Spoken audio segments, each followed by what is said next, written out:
اعوذ باللہ من الشیطان الرجیم بسم اللہ الرحمن الرحیم یا عبادی الذین آمنوا ان ارضی واسعة فإیای فاعبدون کل نفس ذائقة الموت ثم الینا ترجعون والذین آمنوا وعملوا الصالحات لنبوئنهم من الجنة غرفا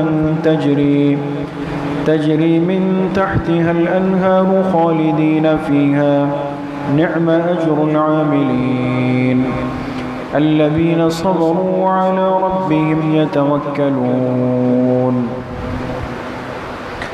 صدق اللہ العظیم۔ یہ سورۃ العنکبوت کی آیت نمبر 56 سے آیت نمبر 59 تک 4 آیتیں آپ حضرات کے سامنے تلاوت کی گئی ہے۔ پچھلی آیات میں یہ بات چل رہی تھی کہ جناب نبی کریم صلی اللہ علیہ وسلم کے لیے بڑی رکاوٹیں پیدا کی گئی اور آپ کو آپ کے کام سے، مقصد سے، محنت سے، دعوت سے روکنے کے لیے قسم قسم کی باتیں بنی۔ کبھی اعتراضات کیے، کبھی شبہات پیش کیے، کبھی مذاق اڑایا، کبھی کہا آپ کسی سے سیکھ کر آتے ہیں، یہ سب چیزیں تھیں۔ لیکن سب سے بڑھ کر جو آزمائش تھی وہ جسمانی ایذا۔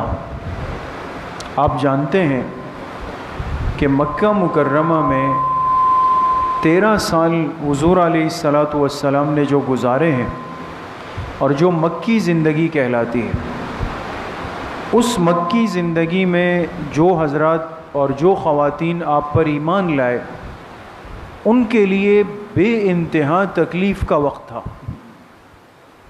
اس لیے کہ افراد بھی کم، طاقت بھی کم، وسائل بھی کم، تو ہر اعتبار سے تکلیف در تکلیف۔ اور اسی کا نتیجہ تھا کہ حضور علیہ الصلاۃ والسلام نے حبشہ کی طرف ہجرت کی اجازت دی اور 2 دفعہ ہجرت حبشہ ہوئی، اس لیے کہ جسمانی تکلیف تھی۔ آج کی جو آیات ہے اس میں اللہ پاک نے ایسے ہی تکلیف کے موقع پر ایمان والوں کو ایک حکم کی طرف متوجہ کیا۔ تو زندگی ہے، قیامت تک اہل ایمان نے، اہل کفر نے چلنا ہے، حق اور باطل کی کشمکش چلتی رہے گی۔ لیکن اگر وہی آزمائشوں والا دور دوبارہ امت پہ آتا ہے اور اس قدر سخت ہو جائے کہ جان بچانا مشکل ہو، ایمان بچانا مشکل ہو، تو پھر اب کیا کرنا چاہیے؟ تو ان آیات میں اللہ پاک نے اس راستے کو واضح فرمایا کہ پھر اہل ایمان کی ذمہ داری کیا بنتی۔ ان آیات کا ترجمہ ہے، یا عباد، اے میرے ایمان لانے والے بندو، ان ارضی واسع، بے شک زمین بڑی کشادہ ہے، فَإِيَّایَ بس کرتے رہو، کل نفس ذائقہ،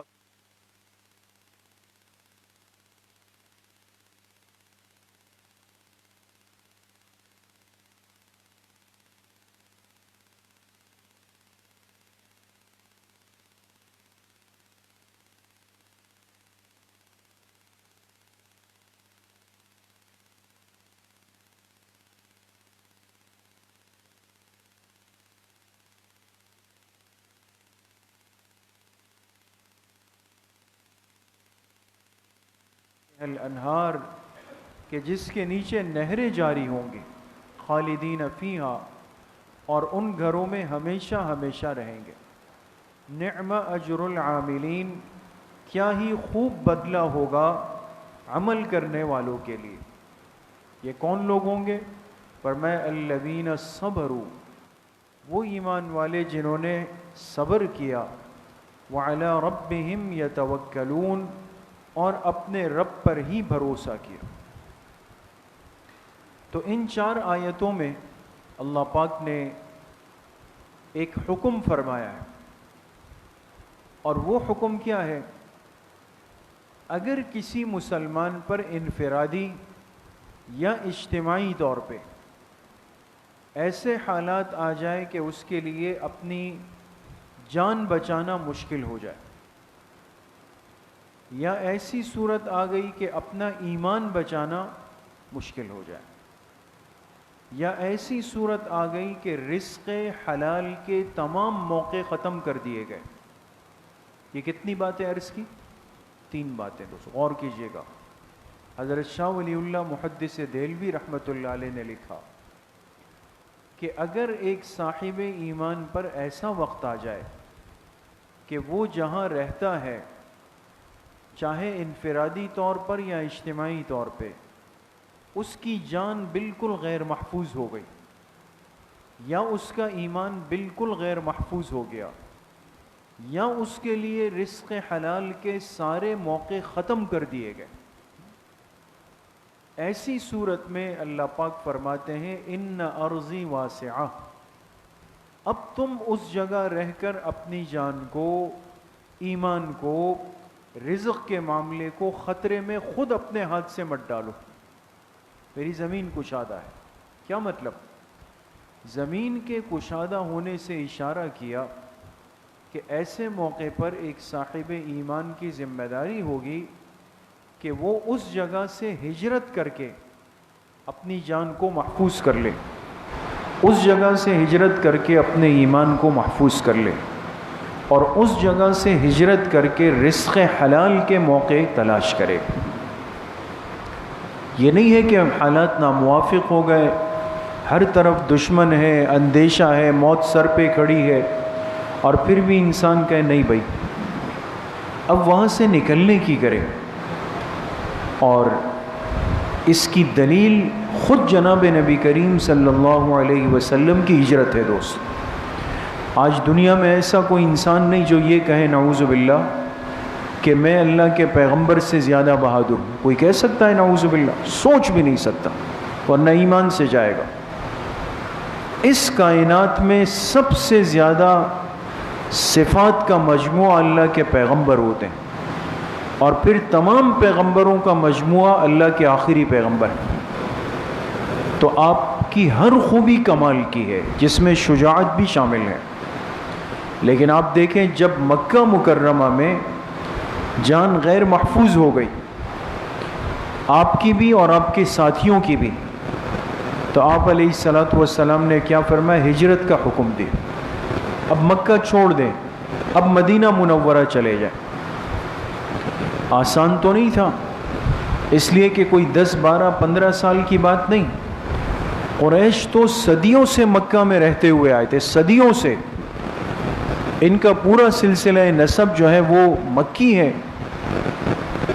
لیکن وہ ساری چیزیں چھوڑنی پڑی، خاندان ہے، جائیداد ہے، زمینیں ہیں، سب سے بڑھ کر اللہ کا گھر ہے، بیت اللہ شریف ہے، لیکن کیوں چھوڑا؟ اس لیے کہ جان غیر محفوظ ہو رہی تھی۔ اسی طریقے سے ایمان غیر محفوظ ہو جائے، اگر آپ وہاں رہیں گے، یہ کافر، یہ باطل آپ کو مجبور کر دیں گے کہ آپ کو آپ کے ایمان سے محروم کریں۔ ایسے موقع پر کبھی بھی انسان کو اس ماحول میں نہیں رہنا چاہیے۔ آج ہم اس کے کتنے نقصانات دیکھتے ہیں۔ ہم مسلمان اس معاملے میں احتیاط نہیں کرتے، بس صرف یہ دیکھتے ہیں کہ بھئی علاقے کا ایک نام ہے، ایک اثر ہے، ایک حیثیت ہے، ایک ویلیو ہے، بس دوڑتے ہوئے وہاں چلے جائیں گے، بس مجھے وہاں گھر لینا ہے۔ آپ پہلے یہ تو دیکھیں کہ دائیں بائیں کا ماحول کیا ہے۔ ایسا تو نہیں کہ آج آپ اور آپ کے بچے مسجد جا کے کم از کم نماز پڑھتے ہیں، ان کی زبان صاف ہے، اخلاق اچھے ہیں، اور آنے والا جو علاقہ ہے، نیا گھر ہے، وہاں یہ ساری چیزیں بالترتیب ختم ہو جائیں گی۔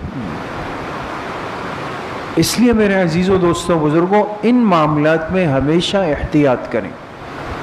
یہ مادیت پرستی کی دنیا پر ہم چل پڑیں، اور ہر ساتھی اس فکر میں رہتا ہے، ہر مسلمان اس فکر میں ہے کہ بس میرے ساتھ ایک حیثیت جڑ جائے، ایک حیثیت ہو، اب چاہے اس حیثیت کے لیے مجھے اپنے ایمان کو ذبح کرنا پڑے، چاہے اس حیثیت کے لیے اعمال سے محروم ہونا پڑے، اخلاق سے محروم ہونا پڑے، کردار سے محروم ہونا پڑے، اس کی کوئی حیثیت نہیں آج۔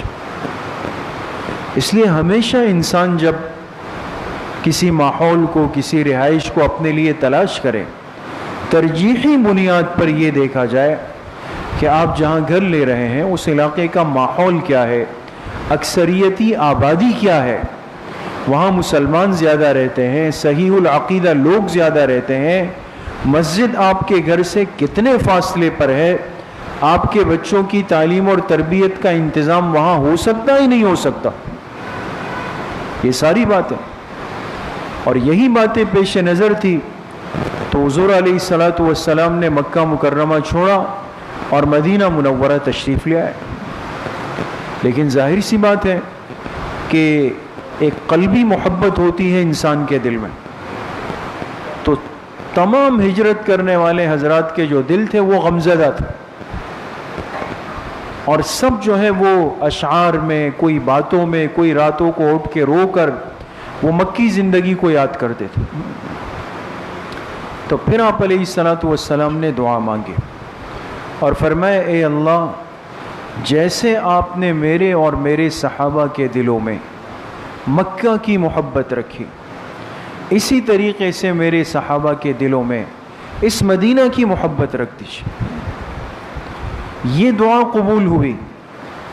علماء نے لکھا کہ اس کے بعد پھر ایسا ماحول بنا کہ پھر وہ صحابہ مدینہ منورہ کے ہو کر رہ گئے، پھر کوئی سوچتا بھی نہیں تھا کہ مجھے واپس مکہ مکرمہ جانا ہے یا جانا چاہیے، نہیں، وہ سب چیزیں دل دماغ سے پھر نکل گئی حضور علیہ السلام کی دعا کی برکت سے۔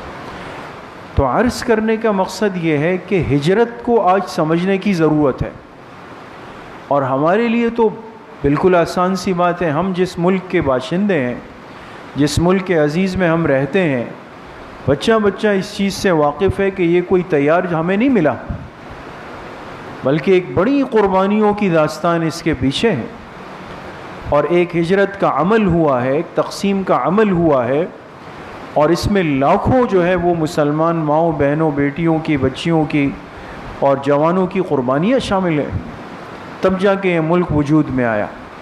لیکن ایک سوال ہے کہ تقسیم کی ضرورت کیا پڑی؟ کیا وہاں مسلمان غریب تھے اور یہاں کے مالدار ہو گئے، یا وہاں مسلمانوں کے پاس منصب اور عہدے نہیں تھے وہ یہاں پر مل گئے؟ ایسا نہیں۔ آپ ان بزرگوں سے کبھی پوچھ لیں یا کبھی پاکستان کی تاریخ کو پڑھ لیں، آپ حیران ہوں گے کہ جو یعنی ایک دور جو نوابوں کا ہندوستان میں گزرا ہے، جو نواب کہلاتے تھے، آج تو ہمارے ہاں بہت بڑی کوئی بھڑک مار لے کہ بھائی فلاں ارب پتی ہے، کروڑ پتی ارب پتی ہے، اس سے آگے نہیں جا سکتے۔ وہاں جو نواب ہوتے تھے ان کی ملکیت میں پورے علاقے آتے تھے، پورے علاقے ان نوابوں کے ہوتے تھے، اور یہ جتنے نواب ہندوستان کے تھے یہ تقریباً مسلمان تھے۔ سوال تو ہے کہ مالداری تو وہاں زیادہ تھی، نوابی تو وہاں زیادہ تھی، حیثیت وہاں زیادہ تھی، بڑے بڑے سرکاری عہدوں پر مسلمان بیٹھے ہوئے تھے وہاں پہ، اور ہمارے بڑے تعلیمی ادارے، علی گڑھ یونیورسٹی، دارالعلوم دیوبند، یہ سب ہندوستان میں تھا۔ لیکن وہ کون سی بات تھی جس نے ہمارے بڑوں کو، اکابر کو اس سوچ پہ مجبور کیا کہ بھئی نہیں، تقسیم ہونی چاہیے؟ یہ وہ نقطہ ہے جو آج اس نوجوان نسل کو، بچوں کو سمجھانا ضروری۔ اس کی بنیادی وجہ یہ ہے کہ بڑوں کی، اکابر کی، بزرگوں کی دور رس نگاہوں نے دیکھا آج سب ساتھ رہتے ہیں، 40% مسلمان، 60% ہندو، اس وقت یہ کیفیت، لیکن انہوں نے کہا آگے چل کر ایک وقت آ جائے گا کہ ہم ظاہر کے مسلمان ہوں گے، لیکن ہمارے ان بچوں کے انداز پہ، اطوار پہ، لب و لہجے پہ، کردار پہ ہندوانہ تہذیب غالب آ جائے گی۔ ہم نے تو ہمت کی، لیکن یہ بچے، یہ نوجوان نسل اپنا ایمان نہیں بچا سکے. اپنے ان بچوں کی اور آنے والے نسلوں کے مستقبل سے مراد ایمانی مستقبل، معاشی نہیں، ایمانی مستقبل، اس کے لیے اتنی بڑی ہجرت ہوئی ہے دوست، تب جا کے یہ ملک بنا ہے. تو سیدھی سی اور صاف سادہ سی بات ہے دوستوں کہ جس ماحول میں خدا نخواستہ انسان غیر محفوظ ہو جائے، جان غیر محفوظ ہو گئی، یا آپ کو لگا کہ اب ایمان کی خیر نہیں ہے، کہ ایمان جائے گا آپ کا، یا آپ کا نہیں تو آپ کے بچوں کا، آپ کی نسلوں کا، یا آپ کو محسوس ہوا کہ بھئی حلال رزق کے کمانے کے سارے ذرائع ختم کر دیے گئے. مسلمان کی زندگی تو ایک کردار والی زندگی ہے. یہ تھوڑی ہے کہ صبح جا کے جو کما لیا اور جیسے کما لیا آ کے خود کھایا بچوں کو کھلایا. نہیں، طلب کسب الحلال فریضۃ بعد الفریضہ. فرمایا حلال کمائی کو تلاش کرنا، اس کی طلب اور فکر کرنا، یہ دوسرے فرائض کے ساتھ ایک بہت بڑا فریضہ ہے. جیسے نماز فرض ہے اور نماز کی ایک مسلمان فکر کرے گا، اسی طریقے سے رزق حلال بھی ایک فریضہ ہے دوست. اب میں ایسے ماحول میں چلا گیا جہاں 100% سود ہے، سودی معاملات ہے، حرام کے معاملات ہے، مشکوک اور مشتبہ معاملات ہے، لیکن ہمارے دماغ پر ایسا پاگل پن چڑھ جاتا ہے، زرپرستی اتنی غالب آ جاتی ہے کہ نہیں جی مجھے تو جانا ہے فلاں ملک کے اندر، بغیر سوچے سمجھے کہ بھئی وہاں پھر حلال کیا کروں گا میں. کتنے مقامات ایسے ہیں جہاں ہمارے ساتھی سفر پہ جاتے ہیں، کاروباری سفر پہ، آپ حضرات بھی جانتے ہیں. کتنے ملک آج بھی ایسے ہیں کہ وہ اپنے ساتھ پاکستان سے چاہے وہ 15 دن یا 20 دن مہینہ ہے، کھانے پینے کے اسباب پیک کر کے لے جاتے ہیں. وہ کہتے ہیں کچھ پتہ نہیں ہے، چاہے وہ اس پر لکھ لیں کہ بھئی حلال، مسلم میل لکھ دیتے ہیں اور حلال لکھ دیتے ہیں، لیکن وہ کہتے ہیں اندر کی تحقیق سے پتہ چلتا ہے کہ سب معاملات خراب ہیں، وہاں کھانے کے لالے پڑ جاتے ہیں. تو اس لیے میرے عزیزوں، دوستوں، بزرگوں، یہ 3 چیزیں کہ مسلمان کی زندگی کی بنیاد، ہم اپنی جان کی حفاظت، ایمان کی حفاظت، رزق حلال کے کمانے کے مواقع کی حفاظت کریں، یہ ہماری اجتماعی ذمہ داری.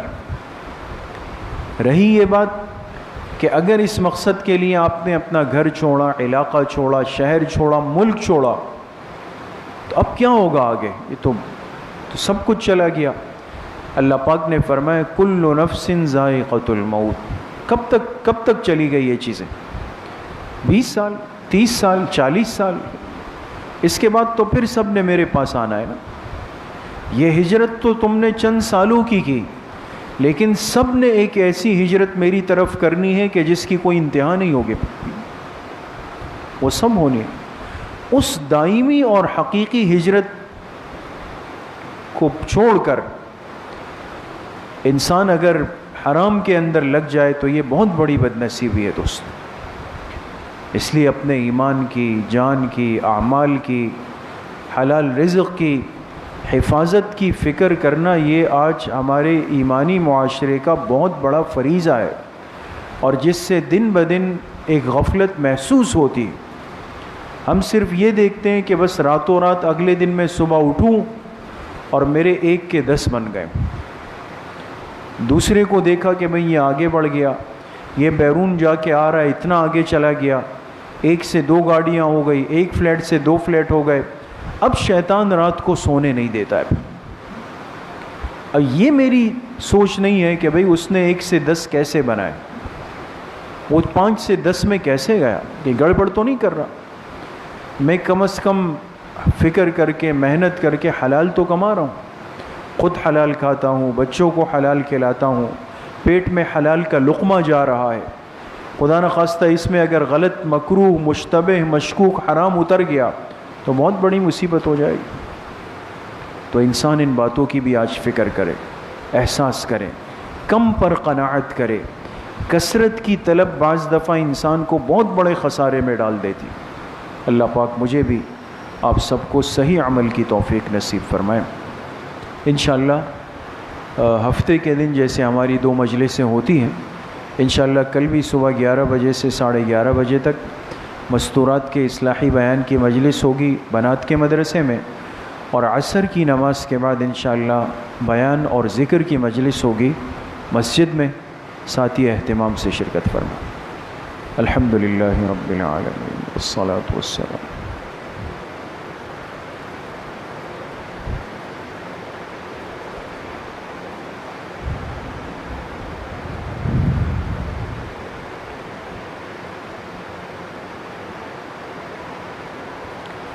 وصلی اللہ وسلم علی نبینا محمد وآلہ واصحابہ اجمعین برحمتک۔